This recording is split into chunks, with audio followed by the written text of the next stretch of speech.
அந்த படத்தை போடுங்க சார்.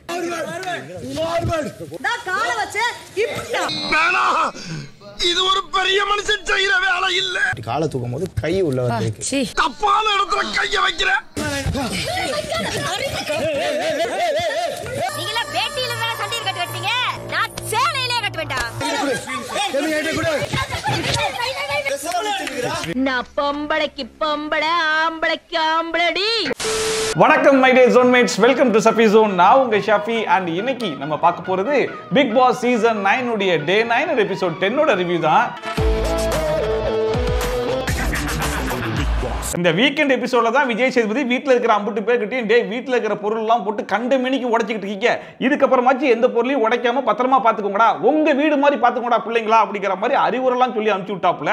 இன்னைக்கு எபிசோட ஸ்டார்ட் பண்ணும் போதே கிச்சன் ஏரியால ஒரு பாத்திரத்தை உடைச்சு வச்சிருக்காங்க. யாரு உடைச்சான்னு கேட்டா எவனுமே உடைக்கலன்றாங்க. தெரியல யார் உடைச்சதுன்னு தெரியல. அப்ப அஸ் கேப்டனா துஷார் என்ன பண்ணாப்ல, சரி ரைட் அந்த உடைஞ்ச பாத்திரத்தை எடுத்துட்டு போய் யார் உடைச்சான்னு மீதி இருக்கவங்க எல்லாம் செக் பண்ணிடலாம் அப்படின்னு சொல்லிட்டு பிரவீன் ராஜு அவரும் கிளம்பி போய் ஒவ்வொருத்தட்டே கேட்கறாங்க, இன்க்ளூடிங் பார்வதி. அப்ப பார்வதி நாளா உடைக்கலப்பா, அந்த பக்கம்லாம் நான் வரவே இல்லப்பா அப்படிங்கிற மாதிரி சொல்லிட்டாங்க. ஆனாலும் துஷாருக்கு பார்வதி மேல தான் டவுட். ஏன்னா அவங்க தான் அந்த ஸ்லாப் பக்கத்திலே உட்கார்ந்துட்டு இருந்தாங்க அப்படிங்கறத கேமரா கிட்ட போய் பதிவு பண்றாப்ல, ஒரு வாட்டி செக் பண்ணிருங்க அப்படின்னு சொல்லிட்டு. அதாவது பிக் பாஸ் வீட்ல 106 கேமரா இருக்கு, அப்ப கூட ஒரு பொருளை உடைச்சிட்டு நான் உடைக்கலன்னு சொல்லி தைரியமா சொல்றாங்கன்னா அப்ப எவ்வளவு பெரிய முள்ளமரியா இருப்பான் அவன். சோ இது யார் உடைச்சா அப்படிங்கறது ஒரு குடும்பமா வீக்கெண்ட் எபிசோட்ல போட்டு காமிச்சாதான் இதுக்கப்புறம் இந்த மாதிரி சம்பவம் நடக்காம இருக்கும். சோ அந்த வேலையை வீக்கெண்ட் எபிசோட்ல காமிச்சு அதுல இருந்தாச்சும் ஒரு சுவாரஸ்யத்தை கிரியேட் பண்றாங்கன்னா நம்மளும் பொறுத்து இருந்து பார்ப்போம். பார்த்த வரைக்கும் அவங்க தான் மெஜாரிட்டி கிச்சன் ஸ்லாப்ல உட்கார்ந்திருந்தாங்க, யாருமே கிச்சன் ஸ்லாப் கிட்ட போகவே இல்லை. அப்புறமா கிச்சன் ஏரியாவே எல்லாரும் க்ளீன் பண்ணிட்டு இருந்தாங்க. அப்ப பார்வதி போயிட்டு அரோரா கிட்ட என் கிளாஸை கொஞ்சம் கழுவி கொடு அப்படின்னு சொல்லி கேட்க அரோரா புள்ளியும் கழுவிட்டு இருந்துச்சு. அப்ப துஷார் அங்கேருந்து வந்து இங்க பாருங்க பார்வதி அக்கா, நீங்க இந்த கிச்சன் பக்கம்லாம் வராதீங்க, நீங்க இல்ல யாரையுமே வர வேணாம்னு சொல்லிட்டேன். ஏன்னா பாத்திரம்லாம் உடையுது, அதனால சமைக்கிறவங்களை தவிர்த்து வேற யாரும் வர வேணாக்கா அப்படிங்கிற மாதிரி அஸ் கேப்டனா துஷார் ஒரு ரெக்வெஸ்ட் வச்சாப்ல. ஆனா அப்பயுமே பார்வதி என்ன சொல்றாங்க, அதெல்லாம் நீ எப்படி சொல்லலாம், நான் டீலக்ஸ் வீட்ல இருக்கேன், நான் எங்க வேணாலும் போவேன், எங்க வேணாலும் வருவேன், நான் இங்கேயே உட்காருவேன் அப்படின்னு சொல்லிட்டு அங்கேயே ஸ்லாப்ல ஏறி உட்கார்ந்துக்கிட்டாங்க. ஆக மொத்தத்துல பார்வதி பொறுத்த வரைக்கும் எந்த ஒரு விஷயத்தை பண்ணக்கூடாதுன்னு சொல்லி சொல்றோமோ அப்பதான் அதை பண்ணுவேன்டா, இதுக்காகவே பண்ணுவேன்னு சொல்லிட்டு அடம் பிடிச்சிட்டு இருக்காங்க இல்லையா. இவங்களை எப்படி டீல் பண்ணணும்னா, ஒரு விஷயத்தை பண்ணணும்னா அவங்க கிட்ட பண்ணாதமா அப்படின்னு சொல்லணும், அதே பண்ணக்கூடாதுன்னா கொஞ்சம் பண்ணுமா அப்படின்னு சொல்லி சொன்னோன்னு வைங்களேன், நம்ம நினைச்சது நடந்துரும். இப்படி கேப்டன் துஷார் சொல்ற எந்த ஒரு பேச்சையுமே பார்வதி காதல கூட வாங்கிக்காம கண்டமினிக்கு பேசிட்டு இருந்தோன்னே அங்கேருந்து கனியக்கா வந்து ஃபர்ஸ்ட் கனிவா தான் ஸ்டார்ட் பண்ணாங்க. இங்க பாருமா, இங்க தான் மாவு பேசுவோம், இங்க தான் வெஜிடபிள்ஸ்லாம் கட் பண்ணுவோம், அது மேலே ஏறி உட்காந்துருக்கே உனக்கு நியாயமான்னு சொல்லி கேட்டதுக்கு, ஏங்க இப்பயா கட் பண்ணிருக்கீங்க, இப்பயா வேலை பார்த்துருக்கீங்க, நான் இங்க உட்கார்றதுல உங்களுக்கு என்னங்க பிரச்சனை அப்படிங்கிற மாதிரி கேட்ட உடனே கனியக்காவே கடுப்பு போயிட்டாங்க. நீங்க தான் சூப்பர் டீலக்ஸ் எந்த வேலையுமே செய்ய கூடாது. அப்ப கனியக்கா சொன்னாங்க, துஷார் சொல்றதையும் கேட்க மாட்டேற, பிக் பாஸ் வீட்டுக்கு சில ரூல்ஸ் இருக்கு, அதையும் ஃபாலோ பண்ண மாட்டேங்கிற, இப்படியே இருந்தா எப்படின்னு சொல்லி கேட்டா, ஆமா நீங்க சொல்ற கருத்துலாம் எனக்கு மாற்று கருத்து இருக்கு அப்படின்னு சொல்லி பார்வதி சொல்ல, நீ சொல்ற மாற்று கருத்துல எனக்கு மாற்று கருத்து இருக்கு அப்படின்னு சொல்லிட்டு கனியக்கா சொல்லுன்னு சொல்லிட்டு மாற்று கருத்துக்கே மாற்று கருத்து சொல்லி அழிட்டுருக்காங்க. உங்க மாற்று கருத்துல எங்களுக்கு மாற்று கருத்து இருக்குங்க. அந்த கனியக்காவும் முடிஞ்ச அளவுக்கு இந்த பிரச்சனையை பொறுமையா சால்வ் பண்ணிடலாம் அப்படிங்கிற மாதிரி முயற்சி எல்லாம் பண்ணி தான் பார்த்தாங்க. ஆனா கடைசி வரைக்கும் பார்வதி விடவே இல்லையே. பார்வதியை பொறுத்த வரைக்கும் எப்படின்னா, ஏதாச்சும் இந்த வீட்டில் ஒரு பிரச்சனை வருது, அந்த பிரச்சனை ஏன் மூலியமா வருது அப்படின்னா பிக் பாஸ் வீட்டில் இருக்கிற 50 பேர் சேர்ந்து என்ன கார்னர் பண்ணிடுறாங்க பாருங்க ஆடியன்ஸ் அப்படிங்கிற மாதிரி ஒரு விஷயத்தை கிரியேட் பண்றாங்களோ அப்படிங்கிற மாதிரி தான் இருந்துச்சு. அண்ட் அதை வந்து கனியக்காவும் சொல்லவே செஞ்சாங்க, நாங்க ஒன்றும் கார்னர் பண்ணல, நீ தான் கார்னர் பண்ற மாதிரி வெளியே காமிச்சிக்கிற அப்படிங்கிற மாதிரி சொல்லிட்டு கடைசியில் கண்டமணிக்கு வார்த்தையை அள்ளி விட ஆரம்பிச்சிட்டாங்க. அதாவது அறிவு இருக்கவங்களுக்கு இறங்கும், புத்தி இல்லாதவங்களுக்கு எப்படி இறங்கும், உங்ககிட்ட பேசுறதெல்லாம் செவுத்துக்கிட்ட பேசுற மாதிரி அப்படிங்கிற மாதிரி வார்த்தையை அள்ளி வீச ஆரம்பிச்சிட்டாங்க. நல்ல அறிவு இருக்கிறவங்க உள்ள இறங்கும், செவுத்துக்கிட்ட போய் பேசுற மாதிரி தான் உங்ககிட்ட பேசுறது. அப்ப கெமி அங்கேருந்து வந்து நான் கிளீனிங் இன்சார்ஜா சொல்றேன், இவங்க மட்டும் இங்க உட்கார்ந்து இருந்தாங்க அப்படின்னா நான் எதையுமே கிளீன் பண்ண மாட்டேன் அப்படின்னு சொல்லிட்டு அவங்க ஒரு பக்கம் சொல்ல, இன்னொரு பக்கம் கனியக்கா ஆமா பார்வதி இங்க உட்கார்ந்து இருந்தா நான் வீட்டையே பெருக்க மாட்டேன் அப்படின்னு சொல்லிட்டு இது ஸ்ட்ரைக் அப்படிங்கிற மாதிரி அனௌன்ஸ் பண்ணிட்டாங்க. சோ சமையலும் கிடையாது அப்படிங்கிற மாதிரி சொல்லிட்டு அந்த விஷயத்தை கொண்டு போய் சூப்பர் டீலக்ஸ் வீட்டில் இருக்கவங்களுக்கு அனௌன்ஸ் பண்ணிட்டாங்க. உடனே சூப்பர் டீலக்ஸ் வீட்டில் இருக்க எல்லாருமே கிளம்பி வந்து இங்க பாருமா நீ இந்த மாதிரிலாம் பண்றதுனால சாப்பாடு இல்லைன்ற மாதிரி சொல்றாங்க அப்படிங்கிற மாதிரி சொன்ன உடனே அதுக்குமே பார்வதி என்ன சொல்றாங்கன்னா, அதாவது நீங்க எல்லாருமே சேர்ந்த ஒரு விஷயத்தை சொல்றதுனால அது சரியும் கிடையாது, நீங்க சொல்றதெல்லாம் நான் ஏத்துக்கல அப்படிங்கிறதுனால அது தவறும் கிடையாது, இப்போ எனக்கு சாப்பாடும் கிடையாது, நான் கோச்சிட்டு கிளம்புறேன் அப்படின்னு சொல்லிட்டு கோச்சிட்டு கிளம்பிட்டாங்க. நான் சாப்பிடாம இருக்கிறேன், நீங்க இப்ப இங்க நடந்த மொத்த பிரச்சனைக்கும் பார்வதிங்கிற அந்த ஒத்தாள் தான் காரணம் அப்படிங்கிறது ஊருக்கே தெரிஞ்ச விஷயம். ஆனாலும் இங்க இருந்து கோச்சிட்டு போன பார்வதி பெட்ரூம்ல போய் உட்காந்துட்டு ஒரு சூப்பரான டயலாக் ஒன்று சொல்றாங்க. ஏதோ ஏன் ஒரு ஆளால தான் சாப்பாடு போச்சுன்னு சொன்னாலும் சொல்லுவாங்க போலயே அப்படிங்கிற மாதிரி சொல்லிட்டு இருக்காங்க. பின்ன யாரு பேரை சொல்லுவாங்க? நீ போய் அங்க உட்கார்ந்ததுனால தான் ஸ்ட்ரைக்கே அனௌன்ஸ் பண்ணாங்க, அதனால தான் சமைக்க மாட்டேன்னு சொன்னாங்க. அவங்க சமைக்காட்டா சாப்பாடு யாருக்கும் கிடைக்காது, இதுக்கு எல்லாத்துக்கும் காரணம் நீ தான், ஏதோ சொன்னாலும் சொல்லுவாங்கன்னு சொல்லிட்டு இருக்க. உடனே நான் ஒரு ஆள்னால தான் அந்த சாப்பாடு வந்து கெட்டு போச்சு அப்படின்னு பானுங்க. அண்ட் பார்வதியோட எலிமினேஷன்ல ஃபர்ஸ்ட் கெமி மட்டும் தான் இருந்தாங்க. அதுக்கப்புறம் துஷார் அண்ட் கனியக்கா அவங்க ரெண்டு பேருமே சேர்ந்து ஆட் ஆயிட்டாங்க. எங்க இருந்துன்னு சொல்லி கேட்டீங்கன்னா நந்தினி பிரச்சனையில இருந்து ஆரம்பிச்சு வீக்கெண்ட் எபிசோட்ல போட்டு போல பொளந்ததுனால ரெண்டு பேரும் சேர்ந்து ஆட் பண்ணிட்டாங்க. அண்ட் அதனாலேயே இந்த வாரம் துஷார் கேப்டன்சில இருக்கான், அவன் கேப்டன்சியை எப்படி பேடா ப்ரொஜெக்ட் பண்ணிடணும், அவன் கேப்டன்சியை கெடுத்து விட்டணும்னு சொல்லிட்டு முயற்சி பண்ணிருக்காங்க. இப்போ கூட என்ன சொல்றாங்கன்னா துஷார் வந்து யாருக்காக பேசுறான் அப்படிங்கறதே தெரிய மாட்டுது, மெஜாரிட்டி ஆமா அப்படிங்கிற மாதிரி சொன்னா இவனும் ஆமான்னு சொல்லிடுறான் அப்படிங்கிற மாதிரி சொல்லிட்டு இருக்காங்க. துஷார் வந்து யாருக்காக பேசுறான்னு தெரியல, எல்லாரும் சொல்றாங்கன்னு உடனே இவனும் வந்து அதுக்கு ஓகே சொல்லிடுவான். ஆக மொத்தத்துல துஷார் இல்ல யாரா இருந்தாலுமே பார்வதி செய்யறது எல்லாத்தையுமே கரெக்ட்னு சொல்றவங்க எல்லாம் பார்வதியை பொறுத்த வரைக்கும் கரெக்ட். அதுவே பார்வதி பண்ற தப்பெல்லாம் குத்தி காட்ட ஆரம்பிச்சிட்டாங்க அப்படின்னா அவங்க வந்து உங்களுக்கு எனிமி. கனி, எஃப்ஜே, ஆதிரை, கெமி அவ பிக் பாஸ் ஹவுஸ் மேட்ச் எல்லாரும் பார்வதி வந்து எங்ககிட்ட சாரி கேட்டா தான் நாங்க வேலையை செய்வோம் அப்படின்னு சொல்லிட்டு அவங்க ஒரு பக்கம் ஸ்ட்ரிக்ட்டா சொல்ல, இந்த விஷயத்தை டீலக்ஸ் வீட்ல இருக்கவங்க எல்லாரும் பார்வதி கிட்ட போய் சொன்னா பார்வதி என்ன சொல்றாங்க, நான் அங்கேயும் வரல சாப்பிடவும் வரல சாரியும் கேட்க முடியாது அப்படிங்கிற மாதிரி அவங்களும் ரொம்ப ஸ்ட்ரிக்ட்டா சொல்லிட்டாங்க. அந்த பக்கமே வரலன்ட்டேன், நான் சாப்பிடலன்ட்டேன். கமருதீன் வந்தாப்ல இந்த பிரச்சனையை நான் தான் சால்வ் பண்ணுவேன் அப்படிங்கிற பேர்ல பார்வதி கிட்ட பேச ஆரம்பிச்சாப்ல, இங்க பாரு நீ தான் பேடா ப்ராஜெக்ட் ஆக மக்கள் உன்னை பத்தி என்ன நினைப்பாங்க, அங்க இருந்தானே வந்த அவங்களுக்கு ஏன் சப்போர்ட் பண்ண மாட்டேற அப்படிங்கிற மாதிரி பேசிட்டு இருக்கும்போது நம்ம தர்பூசணி சார் பார்வதியை சொல்றாப்ல, ஆமா நீ சொல்லு, நீ பேசுறதெல்லாம் மட்டும் கரெக்டா இருக்கா, மக்கள் ஒன்னையும் தானே பார்த்துட்டு இருக்காங்க அப்படின்னு சொல்லு பார்வதி சொல்லு அப்படிங்கிற மாதிரி சொன்ன உடனே பார்வதி என்ன கேட்டாங்க, ஆமா மக்கள் வந்து உங்ககிட்ட சொன்னாங்களாக்கோ நான் பேடா ப்ராஜெக்ட் ஆகிறேன் அப்படின்னு சொல்லி கேட்ட உடனே கமருதீனுக்கு புரிஞ்சு போச்சு, ஓகே தர்பூசணி தான் ஏத்தி விடுது அப்படின்னு சொல்லிட்டு ஸ்டார்டிங்ல மரியாதையா ஆரம்பிச்சாப்ல. இங்க பாருங்க வாட்டர்மேனா, ஏன்னா அப்படி பண்றீங்க, நான் சொன்னது தப்பே இல்லைண்ணா, அங்க பேசுறீங்கண்ணா ஆனா இங்க வந்து பேசவே மாட்டீங்களா ஏன்னா அப்படின்னு சொல்லி கேட்ட உடனே நம்ம தர்பூசணி வாய வச்சுட்டு சும்மா இருக்க, நீ சும்மா இருப்பா, பிரச்சனை பெருசாக்காதப்பா, ஊதிக்கிட்டே இருக்காதப்பா அப்படிங்கிற மாதிரி சொல்லிட்டு கூடவே நீ பேசினதுல மக்கள் பார்க்காம இருந்திருப்பாங்க, உன்னெல்லாம் பார்த்தா அப்படிதான் சொல்லுவாங்க, மக்கள் உன்னதான் பேடா நினைப்பாங்க அப்படிங்கிற மாதிரி சொல்லிட்ட உடனே சும்மாரியா உருண்டை அப்படின்ட்டாரு. என்னது உருண்டையா, ஸ்டார்டிங்ல வாட்டர்மெலன் அண்ணா அப்படின்னு சொல்லி மரியாதையை ஸ்டார்ட் பண்ணியப்பா, கடைசில உருண்டையில வந்து முடிக்கிறியே யார் யா நீன்ற மாதிரி தான் இருந்துச்சு. இதுல வேற நம்ம தர்பூசணி நட்சத்திரம் அவர்கிட்டயே கேட்டு தெரிஞ்சுக்கிறாப்ல, என்னப்பா சொன்ன உருண்டை உருண்டையா பாத்தியா இப்படி பேசுறான் பாத்தியா, இவ்வளவு கீழ்த்தரமா பேசுறது இவன் தான், கடத்துல ஒன்ன பேடா ப்ராஜெக்ட் ஆவான்னு அவன் பேசிட்டு இருக்கான், இவெல்லாம் எலிமெண்டாகி வெளியே போயிடுவான் பார்வதி, இவன்லாம் பேசிட்டு இருக்காது அப்படிங்கிற மாதிரி கடத்துல எங்கேயோ ஆரம்பிச்சு சண்டை எங்கேயோ வந்து முடிஞ்சு போச்சு.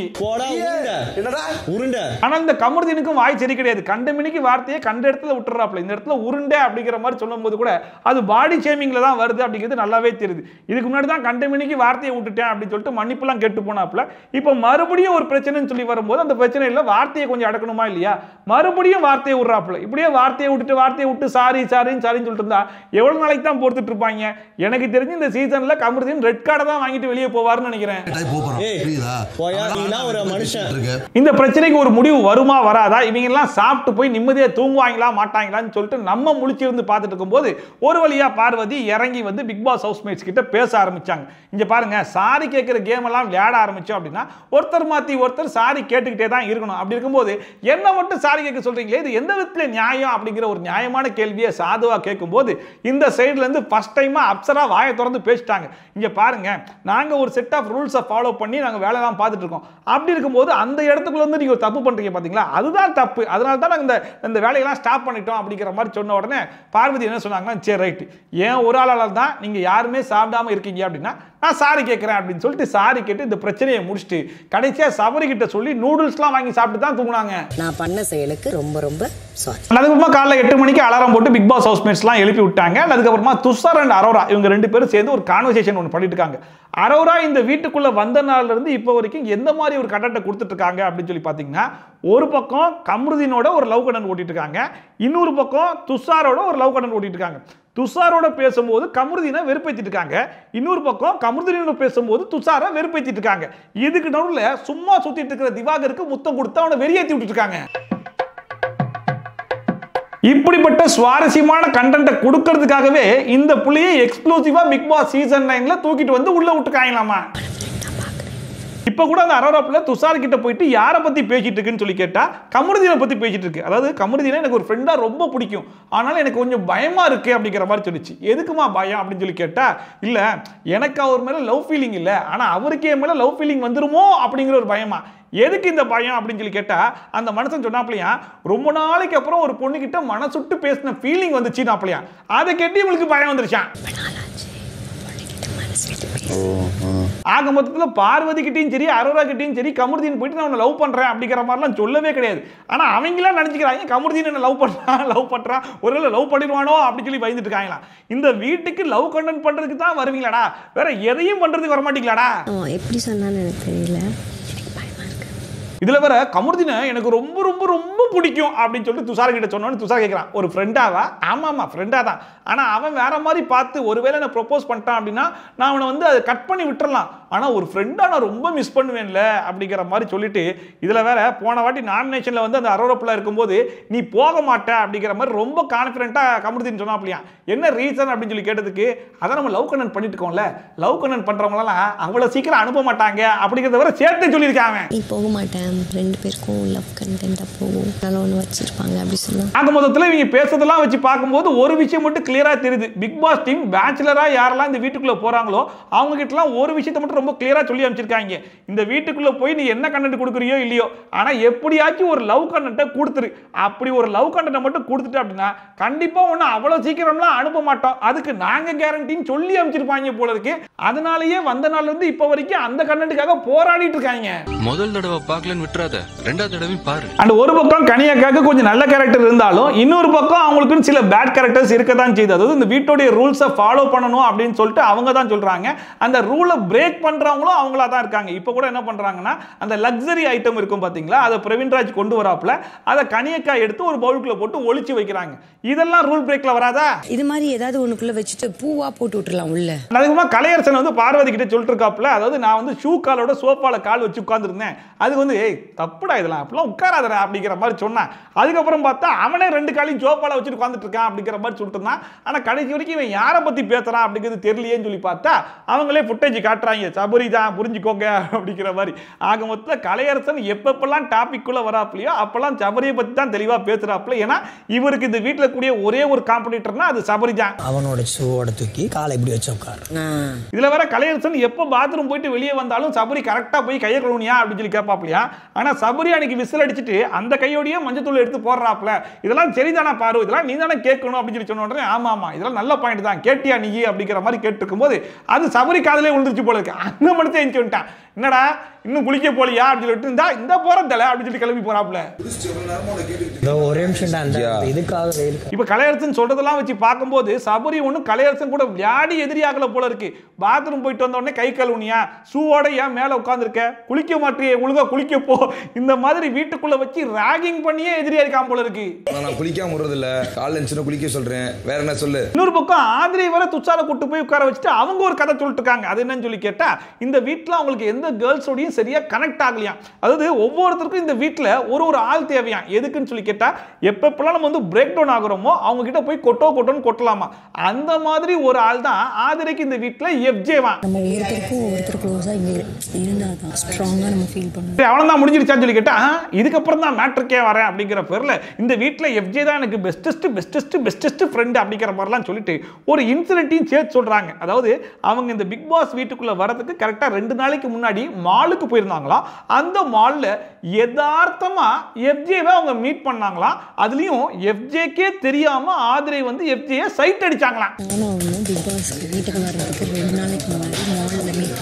இந்த விஷயத்தை கேள்விப்பட்டனே துஷார் மண்டையெல்லாம் தெரிஞ்சுக்கிட்டு என்னமா சொல்ற, ஏதோ உனக்கு ஆளெல்லாம் இருக்குன்ற மாதிரி சொன்னியேமா அப்படின்னு சொல்லி கேட்டதுக்கு, அவன் ஒரு பக்கம் இருக்கான், அதுக்குன்னு ஆள் இருந்தா ஒரு மனுஷன் சைட்டு கூட அடிக்கூடாது, எனக்கு அந்த உரிமை கூடவா கிடையாது அப்படிங்கிற மாதிரி கொஞ்சிக்கிட்டுலாம் இருந்தாங்க. அதை பார்க்கும்போது சரி ரைட்டு, ஒரு பக்கம் வெளியே ஆளே இருந்தாலும் அதை மீறி இந்த வீட்டுக்குள்ள ஒரு லவ் கண்டென்ட் பண்ணணும் அப்படிங்கிறதுல ரொம்ப உறுதியா இருக்காங்க.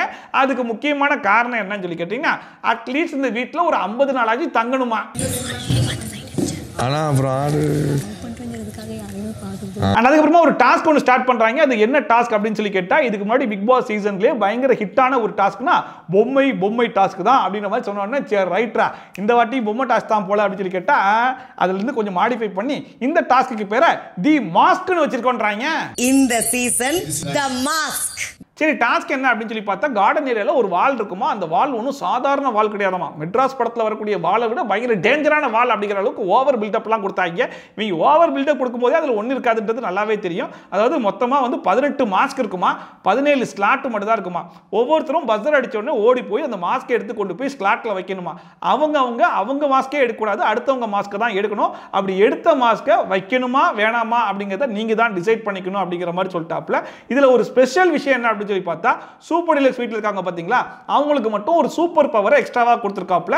அதாவது அவங்க மட்டும் அவங்களுடைய மாஸ்கையே எடுத்து கொண்டு போய் உள்ள வைக்கலாமா. சூப்பர் டீலக்ஸ் வீட்டாருக்கு மட்டும் யாரோட மாஸ்கையும் எடுக்கலாம், அது உங்களோடதா கூட இருக்கலாம். அண்ட் இந்த டாஸ்க்ல ஒருவேளை பிக் பாஸ் ஹவுஸ்மேட்ஸ் ஜெயிச்சிட்டாங்க அப்படின்னா ஜெயிக்கிறவங்களுக்கு நெக்ஸ்ட் வீக் வந்து நாமினேஷன் ஃப்ரீ பாஸ் கிடைக்குமா. அது மட்டும் இல்லாம சூப்பர் டீலக்ஸ் வீட்ல இருந்து 4 இருந்து 5 பேர் நாமினேஷனுக்குள்ள வந்துருவாங்களாம்.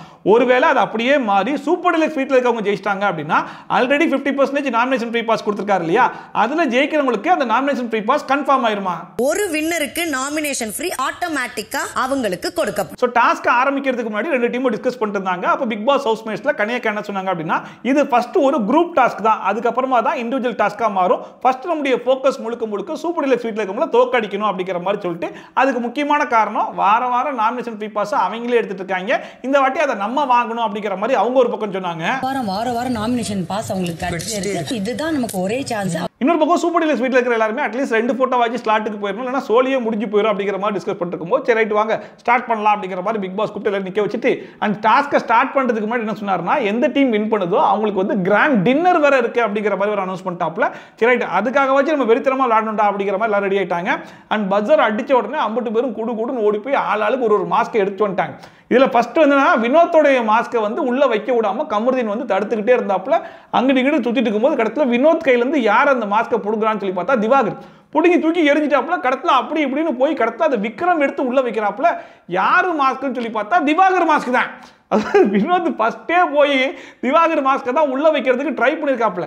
அதை புடுங்கி கொடுத்து கடத்துல விக்ரமே உள்ள வைக்கிறாப்புல. ஏண்டா ஃபர்ஸ்ட் ஒழுங்கா வைக்க போனவன தடுத்து ஏண்டா இவ்வளவு பெரிய ஆர்ப்பாட்டம் பண்றீங்கன்ற மாதிரி தான் இருந்துச்சு.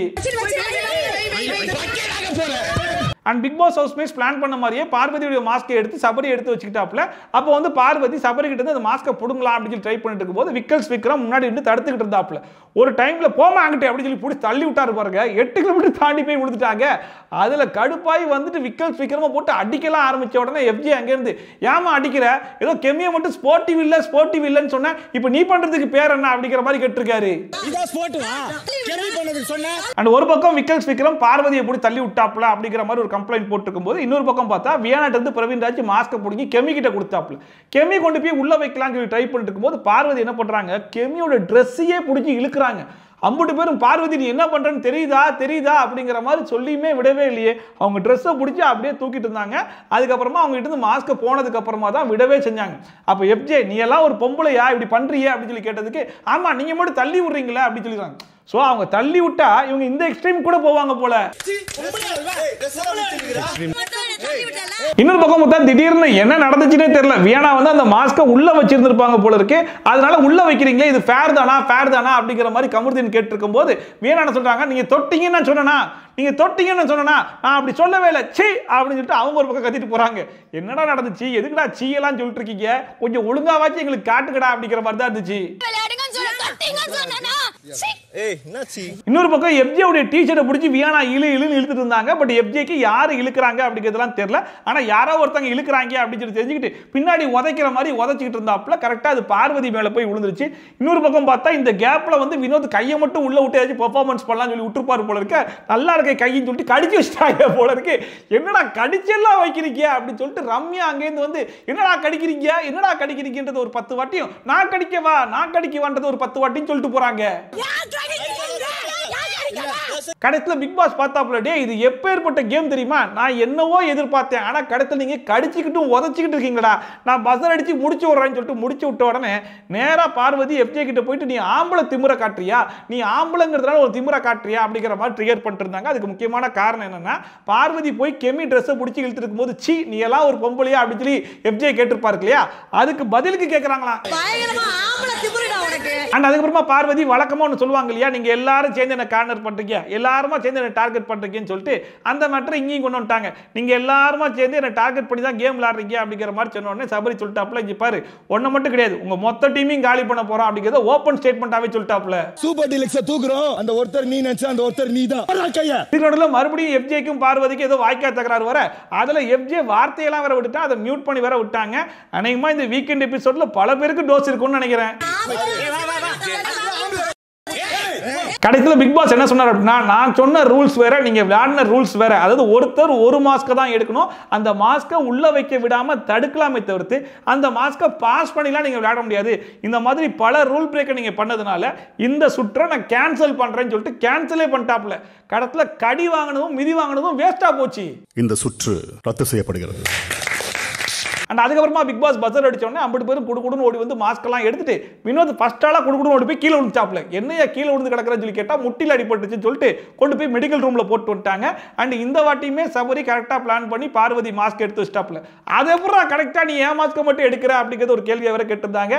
அதுக்கப்புறம் அப்படி இப்படின்னு எல்லாருமே மாஸ்க் எல்லாம் உள்ள வச்சுட்டு கடைசியா மீதி இருந்தது யாரு இருந்து பாத்தீங்கன்னா, சபரி கையில வந்து பார்வதியோட போட்டோ இருந்துச்சு, அண்ட் அதே வந்து வினோத் கையில வந்து கெமியோட இருந்துச்சு. ஸோ பார்வதி என்ன சொன்னாங்க, ஒரே ஆளை டார்கெட் பண்ணி விளையாடுற மாதிரி இருக்கு, அதனால ஒரு டீல் பேசலாம், இந்த வாட்டி நீங்க உள்ள வைங்க, நெக்ஸ்ட் வாட்டி 1-to-1 வரும்போது நம்ம எதுவுமே பேசாம நேரா நம்ம உள்ள வச்சிடலாம் அப்படிங்கிற மாதிரி டீல் பேசின உடனே ஓகே இந்த டீல் ஓகேவா தான் இருக்கு, நான் உள்ள வச்சிடறேன் அப்படின்னு சொல்லிட்டு சபரி என்ன பண்ணாப்புல கொண்டு போய் பார்வதி போட்டோ உள்ள வச்சிட்டாப்புல. சோ வினோத் கையில இருந்தது கெமி போட்டோன்றதுனால ஃபர்ஸ்ட் ரவுண்ட்ல கெமி எவிக்ட் ஆயிட்டாங்க. இந்த அடிப்படையில் நீங்க இந்த டாஸ்க்ல இருந்து வெளியேற்றப்படுறீங்க. அண்ட் அதுக்கப்புறமா பிக் பாஸ் செகண்ட் ரவுண்டா பஸ்ஸர் அடிச்ச உடனே எல்லாருமே குடுகுடுன்னு ஓடி போய் ஆளுக்கு ஒரு போட்டோ எடுத்தாங்க. அண்ட் இப்பயுமே சபரி கரெக்டா பார்வதி போட்டோவை எடுத்துட்டாப்ல. அண்ட் பார்வதியே கேட்கறாங்க எப்படா கரெக்டா என் போட்டோ மட்டும் எடுத்துற அப்படின்னு சொல்லிட்டு.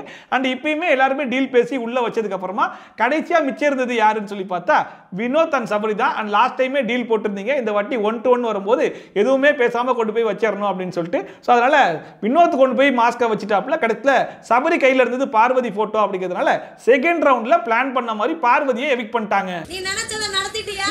நடத்திட்டேன் பா, ரூல் நடத்திட்டேன். அண்ட் அப்பயுமே பார்வதி என்ன சொல்றாங்கன்னா, தெரியும்டா ஃபர்ஸ்ட் ரவுண்ட்ல கொடுக்குற மாதிரி கொடுத்துட்டு செகண்ட் ரவுண்ட்ல தூக்கிட்டீங்களா, எல்லாம் நீங்க போட்ட பிளான் தான்டா அப்படின்னு சொல்லிட்டு இப்பயுமே புலம்பிட்டு தான் இருக்காங்க. லாஸ்ட் டைம் குடுக்குற மாதிரி கொடுத்துட்டு இந்த டைம் வந்து வச்சிட்டாங்க. அண்ட் வழக்கமா ஒவ்வொரு ரவுண்டு முடிஞ்ச உடனே யாரு போட்டோவை எடுத்தா அப்படிங்கறத அனௌன்ஸ் பண்ணுவாங்க இல்லையா, அந்த மாதிரி சொல்லிட்டு வரும்போது வாட்டர்மெலான் ஸ்டார் வந்து நான் வாட்டர்மெலான் ஸ்டார் என்னோட போட்டோவே எடுத்துக்கிட்டேன் அப்படிங்கிற மாதிரி சொன்ன உடனே இப்பயுமே கமருதீன் என்ன பண்றாப்ல, தூ அப்படி சொல்லி துப்பிட்டு ஐயோ சாரிப்பா நான் வந்து ரூல்ஸை மறந்துட்டேன் அப்படிங்கிற மாதிரி சொல்லிட்டு இருந்தார். அதாவது கமருதீன் பண்றது ஒரு பக்கம் ஃபன்னுக்காக பண்றாரு அப்படின்னாலுமே இது வந்து அவங்க பாயிண்ட் ஆஃப் வியூல யோசிக்கும் போது கொஞ்சம் ஹர்ட் பண்ற மாதிரி தான் பண்ணிருக்காரு. அண்ட் கண்டினியூஸா இதே மாதிரி பண்ணிட்டு இருக்கும்போது அவருடைய கேரக்டர் தான் அவரே ரொம்ப பேட் ஆக்கிக்கிறாரோ அப்படிங்கிற மாதிரி தான் இருந்துச்சு. உடனே பக்கத்துல இருந்த பார்வதி ஏன் இப்படிலாம் பண்ற, நீ பண்றதெல்லாம் நல்லாவே இல்லை, ரொம்ப அசிங்கமா பண்ணிட்டு இருக்க அப்படிங்கிற மாதிரி கேட்ட உடனே திடீர்னு பார்த்தா எஃப்ஜே கோச்சிட்டு போறேன். என்னடா சம்மந்தமே இல்லாமல் நீ எதுக்குடா கோச்சிட்டு போற அப்படின்னு சொல்லி கேட்டா, அதாவது மற்றவங்க பிரச்சனை எல்லாம் எஃப்ஜே வரக்கூடாதுன்னு சொல்லிட்டு எல்லாரும் சொல்லி விட்டாங்களாம். இப்போ வாட்டர்மெலான் ஸ்டாருக்கும் கமருதீன் தானே பிரச்சனை, இந்த பிரச்சனை எதுக்கு பார்வதி உள்ள வந்து நுழைஞ்சாங்க, அதை யாரையும் கேட்க மாட்டீங்களே, நானா மட்டும் கேட்குறீங்க இழிச்ச வாங்கினான்னு சொல்லி ஒரு கேள்வி கேட்டுட்டு இருக்கேன். அவர் ஏதோ சொல்லும் போது கமருதீன் டூ அப்படின்னு சொன்னா அவரே பேச சொல்லுங்க. இதுல வேற இந்த வீட்டுல எந்த ஒரு பிரச்சனை நடந்தாலும் சபரி தான் முன்னாடி வந்துட்டு அதை சால்வ் பண்ணி விடுவாப்ல. அந்த மாதிரி இப்பயும் வந்துட்டு கமருதீன் கேட்கறாப்ல, இங்க பாரு நீ மனசார அந்த மாதிரி எதுவும் பண்ணல, நான் ஏன் மச்சான் மனசார பண்ண போறேன், அந்த மாதிரிலாம் பண்ணல மச்சான் அப்படிங்கிற மாதிரி சொன்னா அப்போ விட்டுருக்க, அப்போ ஓகே அப்படின்ட்டு இருக்கா. ஒருத்தன் காரி துப்புறான், அதை மனசார பண்ணலன்றது வேற அவனே சொல்றான், கரெக்ட் அவன் தான் சொல்லிட்டான்ல விட்டுருங்கன்னு சொல்லி சொன்னா இதுல என்னடா நியாயம் இருக்கு? எவனாச்சும் ஒருத்தன் காரி துப்பிட்டு ஆமா நான் மனசார துப்புனேன் அப்படின்னு ஒத்துப்பானடா. நீ மனசார பண்ணன்னு சொல்லல, உனக்கு தான் தெரியும், அப்ப விட்டுரு. அண்ட் இன்னொரு பக்கம் எஃப்ஜே சேர் ரைட் கோச்சிட்டு உள்ளலாம் வந்திருக்கோம், அட்லீஸ்ட் ஒரு 5 நிமிஷத்துக்காச்சும் சீன் போடுமா இல்லையா அப்படின்றதுக்காக நான் வரலப்பா அப்படிங்கிற மாதிரி சொல்லி பார்த்தாப்புல. கடைசியில் கெமி மச்சான் நம்ம ஜெயிக்கணும்டா, அதுக்கு நீ வரணும்டா அப்படின்னு. ஆமா இல்ல சரி நான் வரேன் அப்படின்னு சொல்லிட்டு வந்துட்டான். அவங்கள தூக்கி இதுதான் ஒரு பிளான். அண்ட் இந்த டாஸ்கை பொறுத்த வரைக்கும் அந்த மாஸ்க் எல்லாம் அடிக்க வைக்கிறது யாருடைய பொறுப்புன்னு சொல்லி கேட்டீங்கன்னா கேப்டனா துஷார் தான் அதை அடிக்க வைக்கணும். கண்டுபிடிக்கணும். ஸோ துஷார் எடுத்து வச்சதுலையுமே ஒரு குறைய கண்டுபிடிச்சிட்டாங்க. அதுதான் என் போட்டோ தூக்கி மேலேயே வைக்கிற, கரெக்டாக சபரி எடுக்கணுன்றதுக்காகவே வைக்கிறியா, ஏன்டா இவ்வளோ பயாஸ்டா இருக்க, எடுத்தார் கைப்புள்ளியா இருக்கேடா, நீ ஒரு பயாஸ்ட் தலடா, அந்த தலடா இந்த தலடான்னு சொல்லிட்டு முடிஞ்ச அளவுக்கு ட்ரிகர் பண்ணி பார்த்தாங்க. அதுக்கப்புறம் திடீர்னு கபடிலாம் ஆடி காமிச்சாங்க. எதுக்குடா இதெல்லாம் பண்றாங்க அப்படிங்கிற மாதிரி இருந்துச்சு. பட் இருந்தாலும் பார்வதி முடிஞ்ச அளவுக்கு ட்ரிகர் பண்ணியுமே அதை வந்து துஷார் கண்டுக்காம உள்ள போயிட்டான். அப்படிலாம் பண்ணுவேன். சரி கார்டன் ஏரியாவோட விட்டுருவாங்களான்னு சொல்லி பார்த்தா மறுபடியும் பெட்ரூமுக்கு வந்து வச்சு அதே மேட்டர் தான் பேசிட்டு இருக்காங்க. ஏன்டா நீ எடுத்தார் கைப்புள்ளியா இருக்க, ஏன்டா இந்த மாதிரிலாம் பண்ற, ஏன்டா இப்படி பயாஸ்டா இருக்க அப்படிங்கிற மாதிரி சொல்லிட்டு கூடவே ஊருக்கு ஒரு பிரச்சனைனா எதுவும் பண்ண மாட்டான், ஆனா எனக்கு ஒரு பிரச்சனை ஊரையே கூட்டி வச்சு பேசுவேன், இதுல சாரி வேற கேட்கணுமா, உன்னுடைய குவாலிஃபிகேஷன் என்னப்பா 5th 9th அப்படின்னு சொல்லிட்டு நக்கல்லாம் பண்ணிட்டு இருந்தாங்க. ஆனாலும் கடைசி வரைக்கும் துஷார் வந்து எதுக்குமே ட்ரிகர் ஆகாம கூலாவே ஹேண்டில் பண்ணிட்டு இருந்தாப்ல. கடைசியா துஷார் போகும்போது உங்களுக்கு ஆட தெரியல என்ன பண்றது அப்படின்னு இப்ப பாடுற ஆடி காட்டுறேன்னு சொல்லிட்டு பெட்ல ஏறி ஆடிட்டு இருக்காங்க. பிக் பாஸ் வீட்லயே பார்வதி புலம்புறத பொறுமையா கேட்கறதுக்கு ஒரே ஒரு ஆள் தானே இருக்காப்ல. அந்த ஆளை கூட்டு உட்கார வச்சு புலம்ப ஆரம்பிச்சாங்க. துஷாரை பொறுத்த வரைக்கும் யாரு என்ன சொன்னாலும் மண்டையாட்டுறான், மெஜாரிட்டி என்ன சொல்றாங்களோ அதுக்கு ஆமான்ற மாதிரி மண்டையாட்டிடுறான் அப்படிங்கிற மாதிரி சொல்ல உடனே திவாகர், அதாவது நீ பண்றது எப்படி தெரியுமா இருக்குது, இந்த வியூ புக்ல சில பேர் தண்ணியை போட்டு பண்ணுவாங்க பத்தியா, எங்க ஊர்ல அப்படின்னு சொல்லிட்டு ஊர் பெருமையெல்லாம் பேச ஆரம்பிச்ச உடனே பக்கத்துல இருந்து வினோத் கடுப்பாயிட்டப்பல, ஆமா உங்க ஊரை மட்டும் தூக்கி தூக்கி பேசு, தமிழ்நாட்டில் இருக்கிற தமிழை எல்லாத்தையுமே ஒரே மாதிரி பேசு, அதெல்லாம் ஊரெல்லாம் பிரிச்சு வச்சு பேசிட்டு இருக்கேன் அப்படின்னு சொல்லிட்டு அங்கே இருந்து ஆரம்பிச்சாண்டா இங்கே வந்து முடிச்சு போச்சு. எல்லா நண்பர்கள் எல்லாம் ஒரே ஒரு தமிழன் பேசு, அப்படி பேசு. அதுக்கப்புறமா எஃப்ஜே சபரி கனியக்கெல்லாம் உட்காந்து பேசிட்டு இருக்கும்போது எஃப்ஜே வந்து அதே குற்றச்சாட்டம் மறுபடியும் சொல்லிட்டு இருக்காப்ல, நான் ஏதாச்சும் விஷயத்தை தலையிடும் போது ஏன் பேசுறேன் அப்படிங்கிற மாதிரி கேட்குறீங்க, ஆனால் அவங்க 2 பேர் பிரச்சனையில் பார்வதி போய் தலையிடும் போது யாருமே எதுவுமே கேட்க மாட்டீங்களே ஏன் அப்படின்னு சொல்லி கேட்கும்போது கனியக்கா என்ன சொன்னாங்கன்னா, இங்கே பாரு ஓம் பேர் கெட்டக்கூடாது அப்படிங்கிறதுல நாங்கள் ரொம்ப கான்சியஸாக இருப்போம், எங்களுக்கு அக்கறை இருக்கு, ஆனால் பார்வதி பேர் எக்கேடு கெட்டு போனால் எங்களுக்கு என்ன, உன் மேலே இருக்கிற அக்கறையில் தான் சொல்கிறோம் அப்படிங்கிற மாதிரி சொன்ன உடனே சரி ரைட்டு இருங்க ஒரு இன்சிடென்ட்டை நான் நடிச்சே காட்டுறேன் அப்படின்னு சொல்லி எஞ்சி வந்து, அதாவது பின்னாடி இருந்து யாரோ டிஷர்ட்டை பிடிச்சி இழுத்தாங்க, நான் 2-3 வாட்டி காலை வந்து இப்படி எட்டி எட்டி இது பண்ணேன், 3வது வாட்டி காலை தூக்கும் போது யாரோ கையை உள்ள விட்டு டபார்னு பிடிச்சி அமுக்கி விட்டாங்க அப்படிங்கிற மாதிரி சொன்னோம். இது பிடிச்சி அமுக்கி விட்டாங்களான்னு சொல்லிட்டு கனியாக்கெல்லாம் சை கருமாந்திரம் பிடிச்சாங்க அப்படின்ற மாதிரி ரியாக்ட் பண்ணிட்டு இருந்தாங்க. எவன் பிடிச்சி அமுக்கியிருப்பான் அப்படின்னு சொல்லி யோசிச்சுக்கிட்டு இருந்தா பிரவீன்ராஜ் அங்கே வந்து கேட்டாப்லையா, டே பார்வதி ஒன்றும் நல்லா அமுக்கிடலையே, அப்புறமா தான் தெரிஞ்சிருக்கு பார்வதி பிடிச்சி அமுக்கிருக்காங்கன்னு. அப்புறம் பார்வதிட்டு அதனால தான் போய் கேட்டேன் அப்படின்னு வேற சொல்லிட்டு இருக்கேன். நான் 2 வாட்டி ஆட்டிட்டு 3வது வாட்டி காலை தூக்கம் கை உள்ள வந்து நம்ம கூட ஏதோ கடி உதையோட முடிச்சிட்டாங்கன்னு நினைச்சிட்டு இருந்தோம், ஆனா எந்த எக்ஸ்ட்ரீம் வரைக்கும் போயிருக்காங்க பாருங்க. ஓடி வந்துட்டு மாமா ஓகேவா பார்வதி ஏதாச்சும் பிடிச்சி அழிச்சிட்டாளா, அண்ட் அதுக்கப்புறமா தான் பார்வதியும் கலையரசன் உட்காந்து ஒரு சுவாரஸ்யமான மேட்டரை டிஸ்கஸ் பண்றாங்க. அதுலயும் கலையரசன் மேக்ஸிமம் யாரை பத்தி பேசுவான்றது ஊரறிஞ்ச விஷயம் தானே. இப்பயுமே சபரியை பத்தி தான் பேசுறாப்புல, அதாவது இந்த வீட்டுல அவன் வந்து ஒரு கிரெடிட் கேம் விளையாடுறான், யாரு எந்த வேலையை பார்த்தாலும் கிரெடிட்டை மட்டும் அவன் எடுத்துக்கிறான், நான் கஷ்டப்பட்டு சோத்தாக்கி வடிச்சு இடிச்சு கொண்டு போய் வச்சா நான் சோத்தாக்கிட்டேன் அடுத்து என்ன பண்றதுன்னு அவன் கேட்கிறான், சோத்தாக்குனது நானு கிரெடிட் மட்டும் அவனுக்கா அப்படிங்கிற மாதிரி கிட்டிருந்தாப்புல. அது மட்டும் இல்லாம கிச்சன்ல யாரையுமே கிட்ட விட மாட்டான், எல்லா வேலையும் நான் தான் பண்றேன் அப்படிங்கிற மாதிரி காமிச்சிக்கிறான் அப்படிங்கிற மாதிரி சொல்லிட்டு கடைசியா சபரிக்கு மேல அப்படி என்னதான் காண்டு அப்படிங்கிற மாதிரி பார்வதியில கேட்ட உடனே பார்வதி என்ன சொல்றாங்கன்னா, அது வேற ஒன்றும் இல்லை, அவன் டைட்டில் வின்னர் ஆகிறான்ல அதுக்கு தடையா இப்போ யார் இருக்கா, நீ தானே இருக்க, அதனால தான் அவன் உன்கிட்ட போட்டி போடுறான் அப்படின்னு சொல்லிட்டு பார்வதி ஒரு காமெடி அடிச்சா, கரெக்டாக சொல்லிட்டேன் இதுதான் நானும் நினைச்சேன் அப்படின்னு அவன் ஒரு பக்கம் காமெடி பண்ணிட்டு இருக்கான். அவனுடைய டைட்டில் வின்னர் ஜேர்னில நீ ஒரு தடையா இருப்ப நினைக்கிறான். சரி அதோட காமெடி முடிஞ்சு போச்சா, நாங்க கிளம்பிட்டுமான்னு சொல்லி கேட்டா இப்பதான் நான் ஹெவி காமெடி வச்சிருக்கேன்னு சொல்லிட்டு பார்வதி வேற அதுக்காக தான் சபரி என்கிட்டையும் சண்டை போட்டுக்கிட்டு இருக்கான் அப்படிங்கிறத வர சேர்த்தே அடிச்சு விடுறாங்க. ஆக மொத்தம் இவங்க 2 பேரும் எப்படி பேசிட்டு இருக்காங்கன்னா, இந்த சீசனுடைய டைட்டில் வின்னர் ஆகிறதுக்கு 2 பேருக்கு தான் தகுதி இருக்கான். அதுல ஒன்னு கலையரசனா இன்னொன்னு பார்வதியா, இவங்க 2 பேரையும் ஆக விடாம தடுக்கிறது தான் சபரியா. அதைத்தான் என்னையும் ட்ரை பண்றானுங்க, அது சவுண்ட் ஆஃப் பண்ணலாம் அப்படின்னு. இல்ல இவங்க 2 பேர் மட்டும் கிடையாது, கூட திவாகரையும் சேர்த்துக்கிறாங்க, நீ தாண்டா 99.9% ஜெயிக்கிறதுக்கு வாய்ப்பு இருக்கு அப்படிங்கிற மாதிரி உசுப்பேத்தி விட்டோன்னே அந்த மனுஷன் போய் ஊரெல்லாம் சொல்லிக்கிட்டு இருக்காப்ல. டைட்டில் வின்னர் நினைக்க ஆசைப்படுறாங்க, 99% நீங்க டைட்டில் வின்னர், இந்த 1% மட்டும் நீங்க பாத்துக்கங்க. ஆக மொத்தத்துல நம்ம கூட இது ஒரு பிக் பாஸ் ஷோ நினைச்சிட்டு இருந்தோம்ல, இல்ல நம்ம முன்னாடி சொன்ன மாதிரி உண்மையிலே இது லொல்லு சபா தான். ஸோ அதோட இன்னைக்கு எபிசோடு முடிஞ்சு போச்சு. ஸோ இன்னைக்கு எபிசோட பொறுத்த வரைக்கும் சண்டை சச்சரவு ஸ்ட்ரைக்குன்னு ஆரம்பிச்சு கடி உத அமுக்கு வரைக்கும் போய் முடிச்சு விட்டுருக்காங்க. ஸோ இன்னைக்கு எபிசோட எப்படி எக்ஸ்பிளைன் பண்றது அப்படிங்கிறது என்னால் சொல்ல முடியல. இன்னைக்கு எபிசோட பொறுத்த வரைக்கும் உங்களுடைய கருத்து என்ன அப்படிங்கிறத மறக்காம கமெண்ட் செக்ஷனில் சொல்லுங்க. அண்ட் இதே மாதிரி ட்ரோல்ஸ் அண்ட் ரிவ்யூஸ்லாம் கண்டிப்பாக பார்க்க நினைச்சீங்கன்னா மறக்காம சப்ஸ்கிரைப் பண்ணிட்டு பக்கத்தில் இருக்க மேலே டான் தட்டி விட்டீங்கன்னா நான் போகிற வீடியோ நோட்டிஃபிகேஷன் டான் டைம் வந்து சேர்ந்துடும். ஸோ மீட் இது மாதிரி சூப்பரான வீடியோட சூப்பரான ரிவ்யூட சூப்பரான ட்ரோலோட சந்திக்காத bye from Shafi. Tata bye and take care.